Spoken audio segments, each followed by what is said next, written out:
sais parler, tu es bilingue, de la bande dessinée, dessus, dessous, dessinée par David, et par Delphine, je ne peux pas écorcher les mots. Delphine Cuvel. Cuvel, voilà. Ça c'est dessus. Voilà, et après, les différents stands de librairie du festival. Et aussi, peut-être, David qui sera sur le festival si vous voulez participer.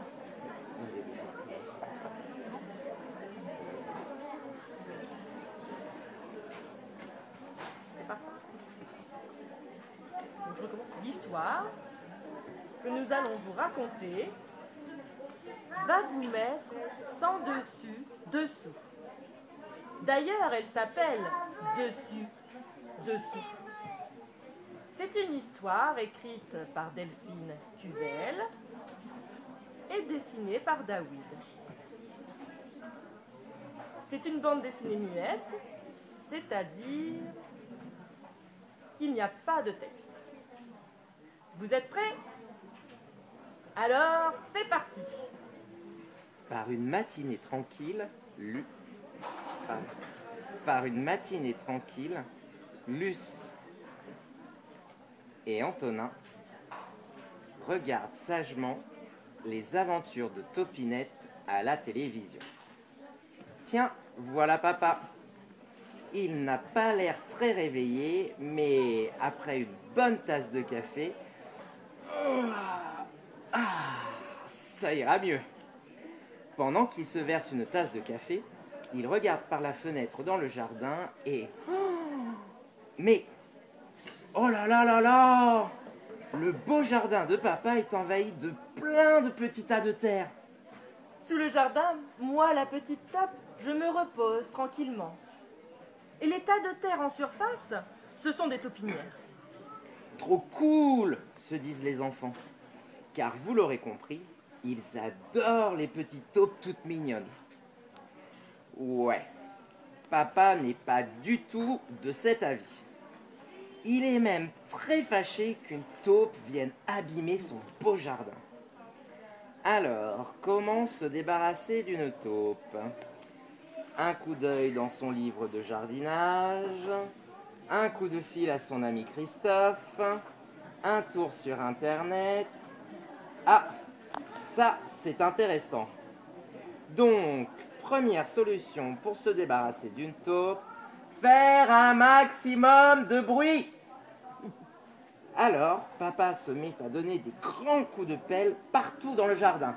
Bang! Bang! Oh, moi, petite Top, je me réveille en sursautant. Mais c'est quoi tout ce vacarme? Luce et Antonin sortent de la maison très contrariés de voir papa embêter ainsi leur ami la taupe. Une petite Top, tout apeurée par tout ce bruit. Bon, après tous ces efforts, il est temps pour papa fatigué d'aller faire une petite sieste à l'ombre d'un arbre. Antonin observe la pelle de papa quand soudain, il a une idée. Il court dans la cabane du jardin et revient avec une scie. Mais c'est quoi ce bruit? Se demande la petite Top. Ce bruit, petite taupe, c'est Antonin qui scie le manche de la pelle. Sans réveiller papa, Luce et Antonin remettent la pelle à sa place. Vite les enfants, cachez-vous. Papa se réveille. Il ne faut surtout pas qu'il soupçonne quelque chose. La petite Top, pendant ce temps, est remontée à la surface. Elle a vu papa se réveiller et vite s'est enfuie. Bon, il est temps pour papa de se remettre au travail et de chasser cette taupe une bonne fois pour toutes. À la une, à la deux, papa lève sa pelle bien haut, donne un grand coup sur le tas de terre le plus proche et crac, la pelle se casse. Si papa est d'abord fâché, il est fier de montrer aux enfants comment il est trop fort. Oh, quel vacarme pour le petit animal du dessous. J'en ai vraiment marre. Bon, maintenant que la pelle est cassée, papa va peut-être laisser la petite taupe tranquille. Tiens, il rentre à la maison et il en ressort avec une drôle de ceinture autour de la taille. Pendant que la petite Top lit tranquillement son journal. Papa met en place son plan numéro 2 pour se débarrasser de cette maudite taupe. Les pièges. C'est simple comme bonjour, on place les pièges dans les taupinières et quand la taupe marche sur un piège, oui, plus de taupe. Mais quels sont ces drôles d'objets? Je demande la taupe. Ça y est, les pièges sont tous installés, il n'y a plus qu'à attendre. Papa rentre donc tranquillement à la maison. Cette fois, c'est au tour de Luce d'avoir une idée.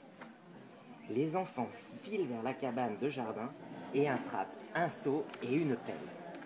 La petite taupe, elle regarde toujours attentivement les pièges à taupe et elle ne comprend pas ce que c'est. Luce dégage les trous où sont cachés les pièges. Antonin la rejoint avec une canne à pêche. Voilà le plan, explique Luce.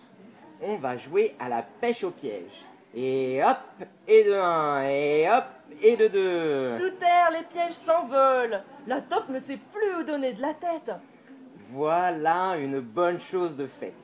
Le danger est écarté, les enfants peuvent rentrer à la maison car il est déjà tard. En dessous, il est temps pour la taupe de ranger un peu sa maison et de cuisiner un petit plat. Le lendemain... Chut. Ne faites pas de bruit, la taupe dort encore. En ouvrant les rideaux, Papa constate avec agacement que cette maudite taupe est toujours là. Il est temps d'enclencher le plan numéro 3. Pour cela, direction la salle de bain. Mais que fait Papa avec une tondeuse à barbe? Et pourquoi appelle-t-il le chien? Un chien qui sent mauvais en plus. Tiens, Papa a décidé de tondre le chien. Oh, c'est quoi encore ce boucan? S'interroge la petite taupe. Vous croyez que c'est comme ça qu'il va faire fuir la taupe, vous? En tondant le chien. En tout cas, ça y est, le chien est tondu, mais... Ah, je crois que j'ai compris. Papa veut faire fuir la taupe avec des poils de chien qui puent, qu'il glisse dans un des trous de la taupe. Oh oui, hein, ça pue. Mais soudain, les fleurs bougent et disparaissent sous terre. La petite taupe a une super idée. Elle arrache les fleurs pour parfumer sa maison. Ah, mais ça ne va pas se passer comme ça. Des poils de chien qui puent ici, des poils de chien qui puent là, et encore là-bas. Oh là là, ça sent si mauvais que la petite taupe se bouche le nez avec une passe à linge. Ça sent même très très mauvais, dessus. Comme dessous. L'animal est même obligé de porter un masque à gaz. Vite, il faut agir. Il est temps de passer l'aspirateur. Antonin aspire les poils de chien qui puent. Sans se douter qu'il chamboule tout dans la maison de la taupe. Oh là là là là, la petite taupe va-t-elle être aspirée? Ah, tiens, quelque chose bloque l'aspirateur. C'est le masque à gaz que portait la petite taupe. Et la petite taupe retombe aïe aïe aïe aïe sur les fesses. Heureux d'avoir pu aider la taupe, les enfants retournent gaiement à la maison. Notre petite amie du dessous en profite quant à elle pour ranger encore une fois sa maison en désordre. Le lendemain matin, la taupe est bien sûr toujours dans le jardin. Les enfants en sont ravis. Mais qu'est-ce qui rend Antonin et Luce heureux de si bon matin, se demande papa. Il se précipite dans le jardin et pique une crise. Oh, j'en ai marre de cette maudite taupe! Une colère qui n'empêche pas la petite taupe de dormir en tout cas. Puisque c'est comme ça, passons au plan ultime.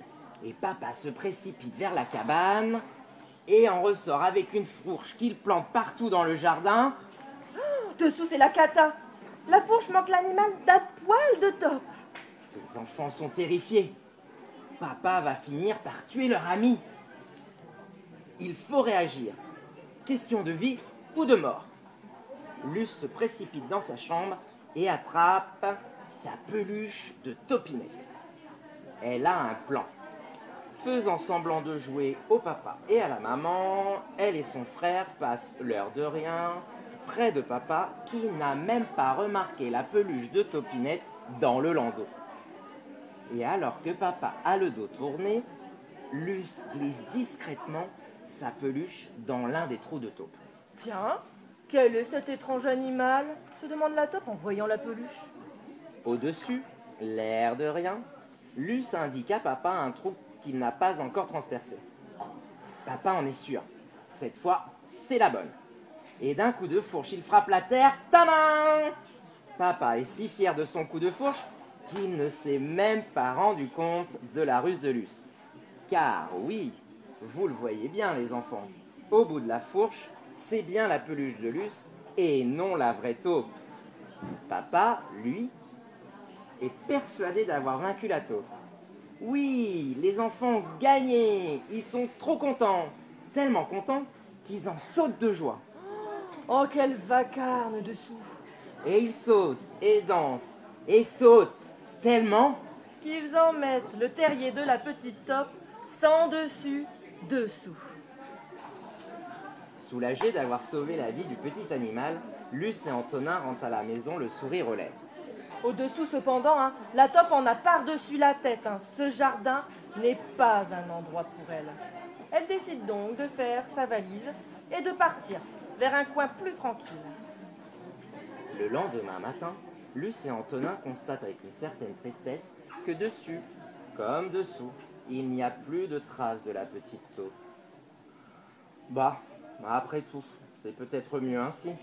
Et puis, pour profiter d'une petite taupe, sans craindre la fureur de papa, il suffit de regarder les aventures de Topinette à la télévision. L'histoire est maintenant presque terminée, car vous vous demandez sûrement ce qu'est devenue la petite taupe. Eh bien, elle a trouvé un endroit tranquille pour se reposer. Tranquille, enfin, peut-être, ou peut-être pas. Car, savez-vous ce qu'il y a au-dessus de sa tête? Une cour de récréation.